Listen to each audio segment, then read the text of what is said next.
주일날 가끔씩 이렇게 설교할 수 있는 기회가 저에게도 아직은 주어졌다는 것에 감사합니다. 저보다는 우리 남 목사님이 설교할 때 훨씬 은혜가 넘치죠. 아멘. 그런데 저를 가끔 이렇게 하라고 해서 제가 시험이 들어요.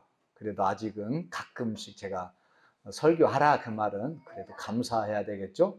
그 말도 안 하는 날이 있을 거예요. 그러면 그때는 서글프지 않을까 해요. 사모님이 저 위에 교회를 짓는데 사택을 조금 많은 교회 2층에 방 한 칸에 우리 집을 이렇게 짓는데 그렇게 얘기를 해요. 설계. 우리가 은퇴하면 이곳에 살 수 있나? 나가라고 하지 않을까? 그렇게 얘기를 해서 제가 뭐라고 하는 줄 아세요? 제가 죽을 때까지는 그래도 내가 개척한 교회니까 대장이지. 그러니까 나가라고는 안 할 거야. 쫓아내지는 안 할 거야. 그러죠? 하면 안 하면 쫓아낼 것 같아요. 쫓아내지는 않을 거야. 방 한 칸에 사는 것은. 그래서 우리는 그때까지는 살 수 있지 않을까? 그러면서 나하고 우리 전도사님하고는 같이 개척한 멤버니까 우리 둘은 아마 우리 교회에서 끝까지 잘 섬기지 않겠어? 아멘이죠? 네, 그렇게 얘기했어요. 아직은 설교할 수 있다는 거 감사하고요. 제가 저 강을 바라볼 때마다 항상 무슨 생각을 하냐면 예수님을 생각합니다.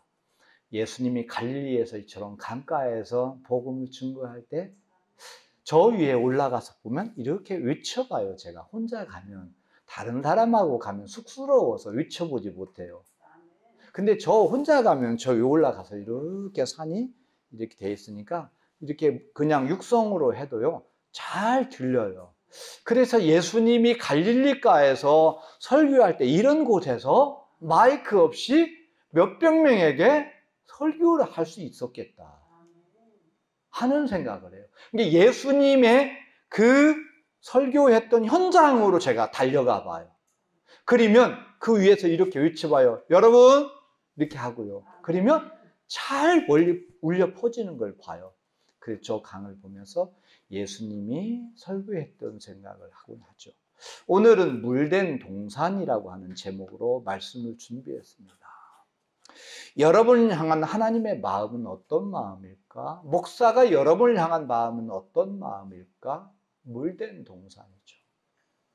여러분 자녀들을 향해서도 똑같은 생각을 할 거예요.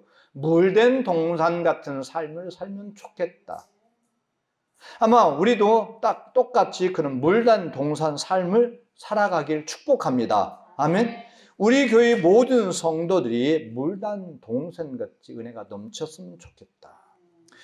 왜냐하면 성도들이 겪는 고난, 슬픔, 아픔 이런 것들을 보면 너무 힘이 드는 것을 보게 됩니다. 각자의 고민거리가 있어요. 돈이 있으면 돈이 많은 대로. 어제 뉴스를 보니까 우리나라의 최고 갑부가 누구죠? 돈 많은 사람. 우리나라에 제일 돈이 많은 사람이 누구예요?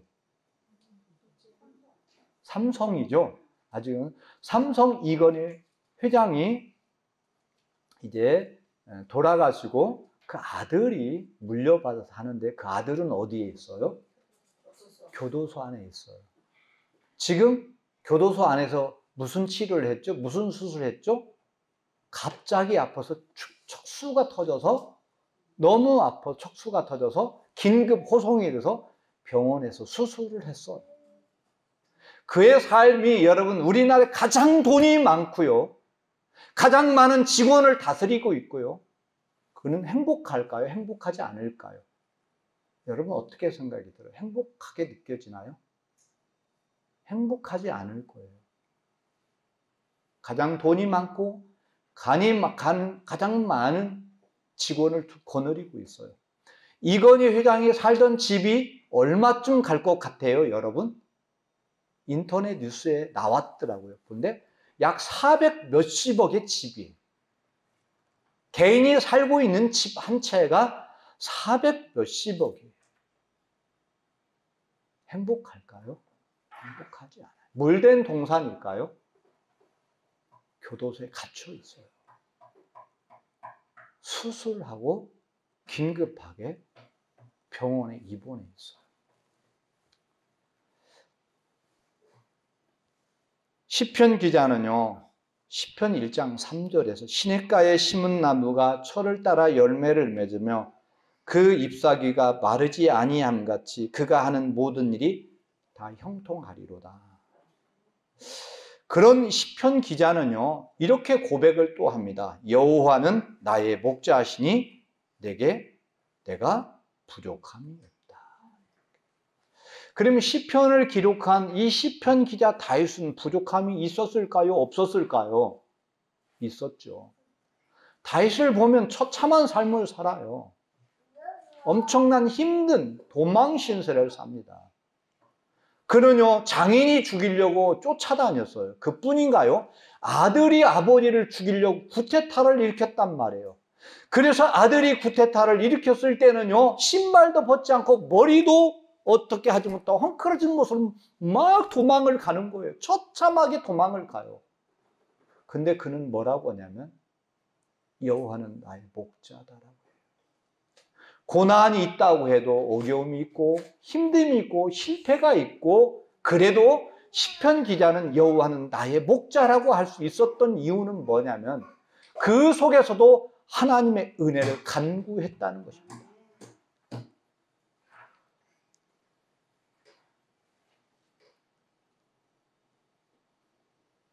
여러분, 제가 우리 교회에 오랫동안 출석하신 분들에게는 이런 말씀을 여러 차례 드렸어요.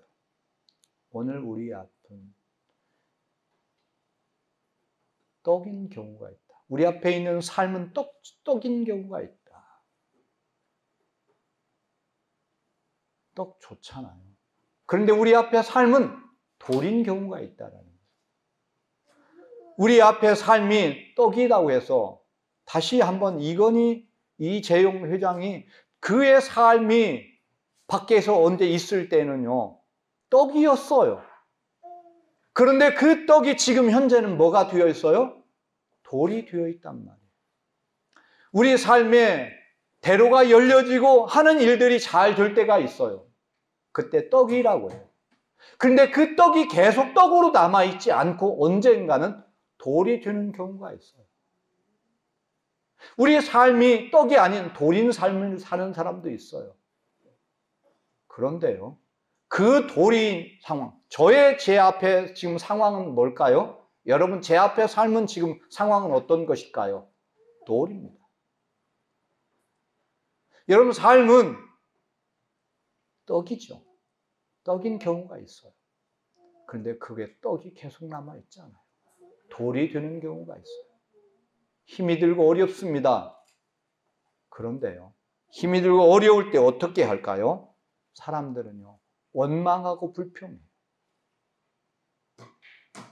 그러면 그 상황이 원망하고 불평이면 돌이 떡으로 변할까요?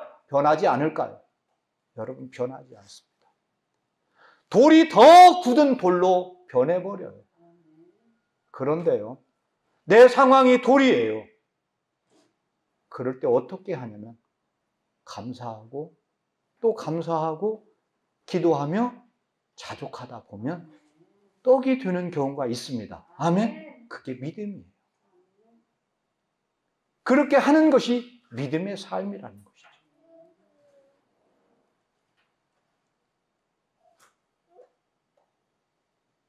(20년) 목회해 왔는데요, 어떤 때는 떡인 것 같이 느껴졌는데요, 어느 날 보면 돌이에요.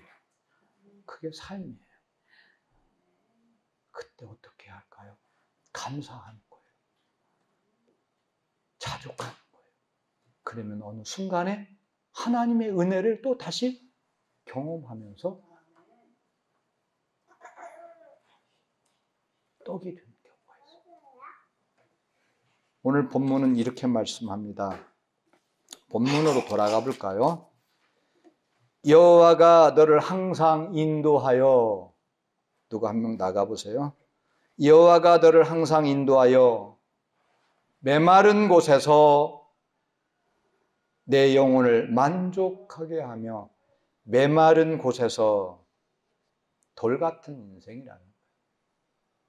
가난으로, 고통으로, 고난으로, 아픔으로 질병으로, 악순환으로, 배우지 못함으로 메마른 인생을 살고 있다는 거예요. 그게 인생살이라는 거예요.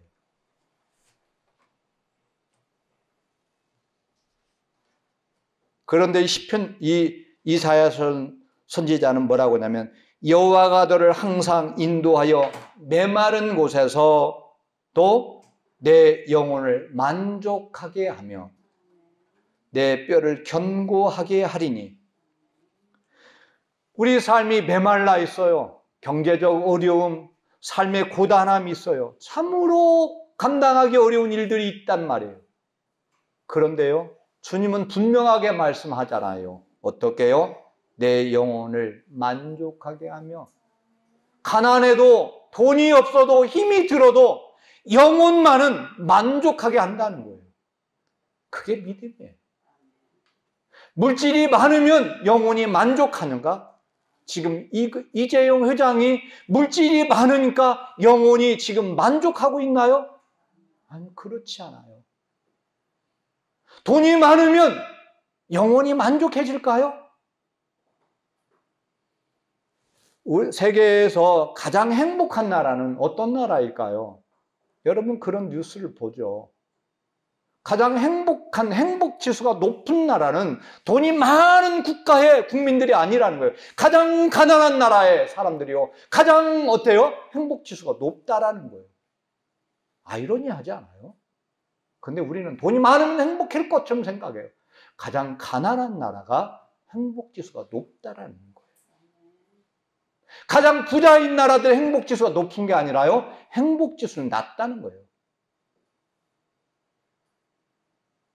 그런데 오늘 본문은 그러잖아요. 하나님과 함께하면 어떻게? 메마른 인생 같지만 영혼을 만족하게 한다는 거예요. 요한3서 2절은 사랑하는 자여 내 영혼이 잘됨 같이 내가 범사에 잘되고 강건하기를 간구하노라. 하나님은요, 우리가 잘되기를 바랍니다. 아멘? 만사가 형통하기를 바라는 거예요. 사랑하는 자여 내 영혼이 잘됨 같이 내가 범사에 잘되고 강건하기를 간구한다. 바울은요, 빌립보서 4장 10에 어떠한 형편이든지 나는 자족하기를 배웠느니. 여러분 바울을 보면서요, 여러분 바울은 행복했을까요? 불행했을까요? 여러분 바울은 불행한 삶을 살지 않았을까요? 우리 육의 눈을 보면 불행한 삶을 살았어요. 그 바울이 살던 그 터키의 고향이 어디죠? 바울이 살던 집이 어디죠? 네, 다소. 경상도 안에 다소에 가보면, 가보셨죠? 바울의 집을 가보면 다소에 있어요. 다소에 있는데, 터키에 있는데 다소에 집이 얼마나 잘 살았는가를 그 당시에 그 집을 가보면 알아요. 바울 굉장한 부유. 그쪽에 보면 이렇게 그 집들이 2층으로 옛날에 그 2층으로 진 집들이 있는데요. 이 다소 그 바울의 집이 이제 이렇게 폐가가 되어서 무너졌어요. 없는데 그 기둥이 얼마나 돌들이 이런 기둥 이보다 더 큰 돌들이 기초가 한 2m씩 쌓여 있어요. 어마어마하게 잘 되어 있어요. 그러니까 그 당시에 얼마나 부자로 살았는가를 그 집을 가보면 바울은 굉장히 부자예요. 많이 배우고. 이게 집이 다소였기 때문에 바울은 유학생입니다. 유학생. 이스라엘까지 먼 거리 가서 유학을 했던 아주 그 당시로 말하면 부유한 집안의 자녀였단 말이에요. 그런데 바울은 그 모든 것들을 버리고 어떻게 배설물 여기고 어때요? 복음 전도의 길을 살아갑니다. 바울이 평생 걸어 다닌 곳이 한 2만 킬로라는가요? 2만 킬로를 걸어 다녔다는 거예요. 근데 바울은요, 뭐라고 하냐면 그 상황에서 행복하다고 얘기해요. 걸을 당시에 아무것도 없어요. 바울은 이렇게 머리가 좀 벗겨졌습니다. 바울이 벗겨졌고 좀 외수에 저처럼 빼짝 말랐어요. 키는 좀 큰데 좀 마른 사람이에요. 근데 바울은 어떻게 살냐면 자족하며 살았다는 거예요. 아무것도 없었어요. 그렇게 부유한 집의 모든 것들을 버려버리고요. 어떻게 복음 전도의 길을 갖는 거예요. 가서 잘 곳이 없는 거예요. 집을 다 버리고. 근데 그게 영혼이 잘 되는 삶이었어요. 그래서 그는 어때요? 복 있는 삶을 산다. 자족하는 삶을 산다. 제가 한 예화를 다시 한번 읽어줄게요. 토마스 에디슨에 대한 이야기는 잘 알죠. 토마스 에디슨 집안이 너무 가난해요. 기차에서 신문팔이를 하며 틈틈이 공부를 하였습니다. 그는 열차 한 모퉁이에서 실험을 하고 있었는데 어느 날 기차가 흔들려 실험 약품이 쏟아져 기차에 불이 붙고 말았습니다. 차장이 급히 달려와 불을 껐으나 화가 난 차장은 에디슨을 열차 밖으로 던져버렸습니다. 에디슨은 열차 밖으로 떨어지면서 다쳐 귀가 멀고 말았습니다. 그러나 에디슨은 낙심하지 않고 연구를 계속하여 위대한 발명왕이 되었습니다. 그는 이렇게 고백하였습니다. 나는 그때 귀머거리가 되는 것을 하나님께 감사하다. 그럴 수 있을까요? 이게 믿음이죠. 그는 그때 기차에 던져서 귀머거리가 된 것을 감사했어요. 귀에 딴소리가 들리지 않아 연구하는데 큰 도움을 얻었습니다. 에디슨이야말로 영혼이 잘됨으로 역경을 감사함으로 자족한 사람입니다. 환경의 지배를 받는 사람이 아니라 환경을 뛰어넘는 사람이 자족하는 사람입니다. 환경을 다스리고 정복하는 사람입니다. 그게 바로 신앙입니다. 믿음은 고난을 막아주기도 하지만 이기게도 합니다. 저는 하박국 선지자의 고백을 매우 잘 인용하곤 하는데요. 여러분, 이게 믿음이 아닌가 해요. 하박국 3장 17, 18절을 제가 읽어드릴게요. 비록 무화과 나무가 무성하지 못하며 포도나무에 열매가 없으며 감람나무에 소출이 없으며 밭에 먹을 것이 없으며 우리의 양이 없으며 요양간에 소가 없을지라도 나는 여호와로 말미암아 즐거워하며 나의 구원의 하나님으로 말미암아 기뻐하리로다. 이렇게 하죠. 다시 볼까요? 무화과 나무 없으며 무성하지 못하면 없으면 몇 번이나 하냐면 못하며 없으며 없을지라도 6번을 반복해서요. 나는 가난해서 아무것도 가진 것이 없어. 포도나무에 열매가 없어요. 감람나무에 소출이 없어요. 먹을 것이 없어요. 우리엔 양도 없어요. 요양간에는 소도 없어요. 그런데 기뻐한다는 거예요. 어떻게 해요? 여호와로 말미암아 기뻐한다는 거예요. 이게 믿음이에요. 아멘. 이게 믿음이라는 거예요. 있어야 기뻐하는 것이 아니라 아무것도 없을지라도 나는 여호와가 있기 때문에 기뻐한다는 거예요. 그게 믿음이라는 거예요.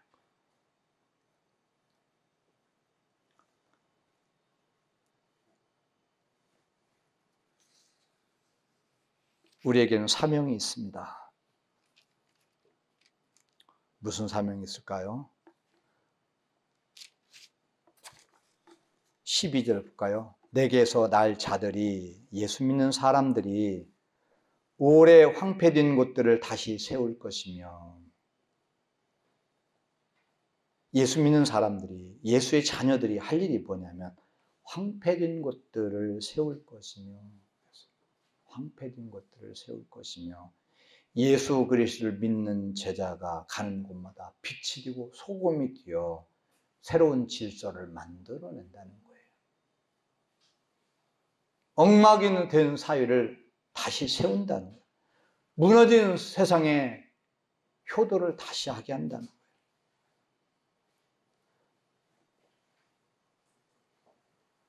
어제 며칠 전 사모님이 장모님을 만나러 갔다 오셨어요. 장모님께서 이제 94세인데 암 수술을 하셨어요. 근데 본인에게는 암이라고 말하지 않았어요. 왜냐면 그리고 집에 계셔서 혼자 생활을 하셔요. 94세예요. 그 말을 들으면서 제가 마음이 찡했어요. 자녀들이 아들이 넷인가 다섯이고 딸이 셋인가 넷인가 돼요. 네, 잘 그렇게 돼요. 아홉이래, 아홉. 여덟이래, 여덟. 자녀들이 여덟이, 할머니가 여덟인데, 예수를 안 믿으시는데, 제가 그 전에서 고백도 하고 했어요. 지금까지 오랜 생활 장인어른이 돌아가시고, 제사를 드렸대요. 제사를 드렸는데, 아들이 이번에는 한 아들만 제사 때 왔다는 거예요. 한 아들이 왔는데 이렇게 얘기했대요. 이제 제사 드리지 말아라. 이제 제사 드리지 말아라.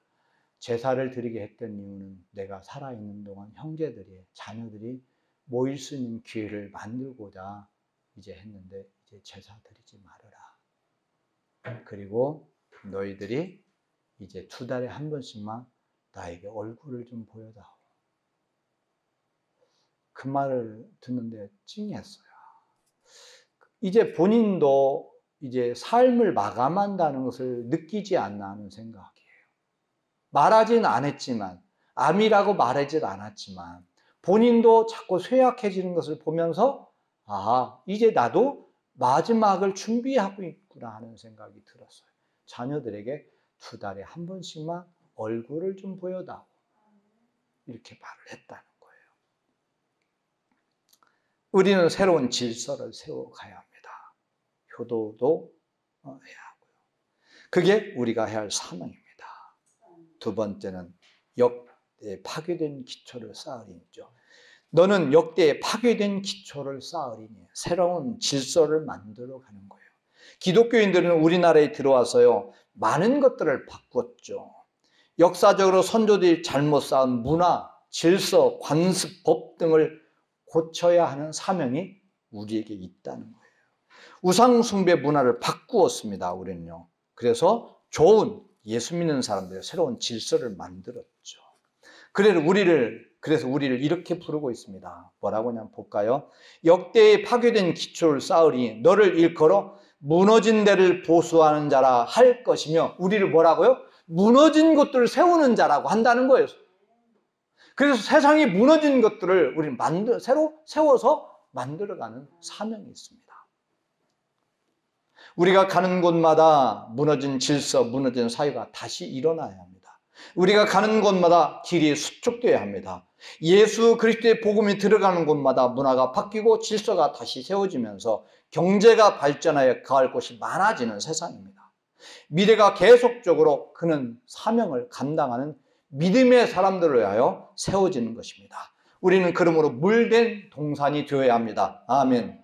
언젠가 한번 말씀드린 이야기를 하고 이제 말씀을 맺겠습니다. 하루는 새들이 불평하기를 다른 동물들에게는 튼튼한 다리를 만들어주면서 왜 우리에게는 이렇게 가느다란 다리를 주셨습니까? 그리고 양 어깨에 날개라는 무거운 짐을 매달아 주시는 것은 무슨 이유입니까? 새들은 불평을 쏟아냈습니다. 창조자는 빙그레 웃으며 새들에게 말했습니다.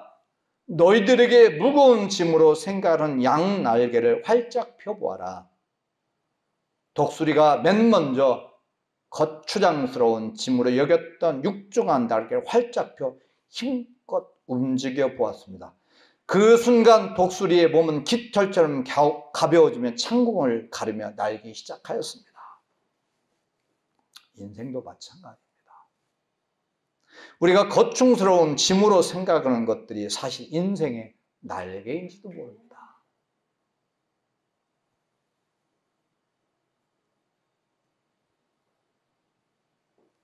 얼마나 거추장스러운 것들이 많습니까? 떼어내고 싶은 것들이 너무 많습니다. 버리고 멀리하고 싶은 것들이 많죠.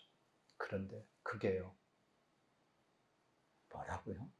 나를 훈련하고 나를 나르게 하는, 나를 변화시키는, 나를 섭게 하는 도구라는 사실. 네, 말씀을 맺습니다. 오늘 본문을 통해서 오늘 꼭 하고 싶은 얘기가 뭐냐면 오늘 본문 11절 여호와가 너를 항상 인도하여 메마른 곳에서도 내 영혼을 만족하게 하며 내 뼈를 견고하게 하리니 너는 물된 동산 같겠고 물이 끊어지지 아니하는 샘 같을 것이라. 아멘. 주님은 우리가 그런 삶을 살기를 원한다는 거예요. 그러면 우리가 늘 기도하면서 믿음으로 지금 힘들어도 이런 삶을 항상 지켜준다는 그런 생각을 갖고 살면 우리 삶이 영원히 물된 동산 같은 삶을 살아갈 줄 믿습니다. 아멘. 기도합니다. 하나님 아버지, 지치고